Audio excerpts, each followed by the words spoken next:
Eron, AQSh va Isroilning tirqishlarini ochib tashladi. Assalomu alaykum kanalimiz kuzatuvchilari. Kanalda yangi bo'lsangiz, obuna va like tugmasini bosishni unutmang. Eronning AQSh va Isroil zarbalariga qaytargan javobi ittifoqchilar strategiyasidagi zaif jihatlarni yuzaga chiqardi. Tehron ancha puxta o'ylangan yondashuvni namoyon qildi. Bu haqda 2-mart kuni britaniyalik jurnalist Martin J. Strategic Culture nashrida yozgan maqolasida ma'lum qildi. Operatsiya boshlanganidan atigi 24 soat o'tib, Eron aniq harbiy strategiyaga ega o'yinchi sifatida gavdalanmoqda. AQSh prezidenti Donald Tramp strategiyasida esa tirqishlar paydo bo'la boshladi. Vaholanki Tehron hali o'zining asosiy neft zarbasini bergani yo'q, deb yozadi J.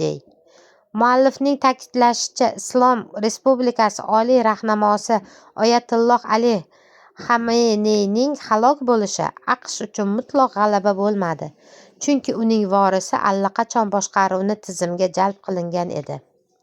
Jurnalist Eron AQShning Bahrayndagi harbiy dengiz bazasi va kemasiga zarba berib, o'zining ballistik raketa imkoniyatlarini ko'rsatganini qayd etdi. Bundan tashqari, Tehron dunyo neft yetkazib berish bo'yicha hajmining 20% o'tadigan Xurmuz bo'g'ozini yopib qo'ydi.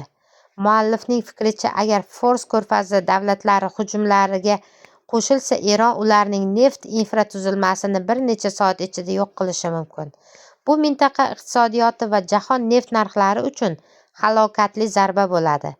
Avvalroq Federatsiya Kengashining Xalqaro ishlar bo'yicha qo'mitasi raisining birinchi o'rinbosari Vladimir Jabbarov Izvestiya nashriga bergan intervyusida Eron murakkab raqib ekanligini va taslim bo'lish niyatida emasligini ta'kidlagan edi. U shuningdek, Vashington va Tel-Aviv xatti-harakatlari Ikkinchi jahon urushidan keyin shakllangan xalqaro xavfsizlik arxitekturasini vayron qilayotganini qayd etdi.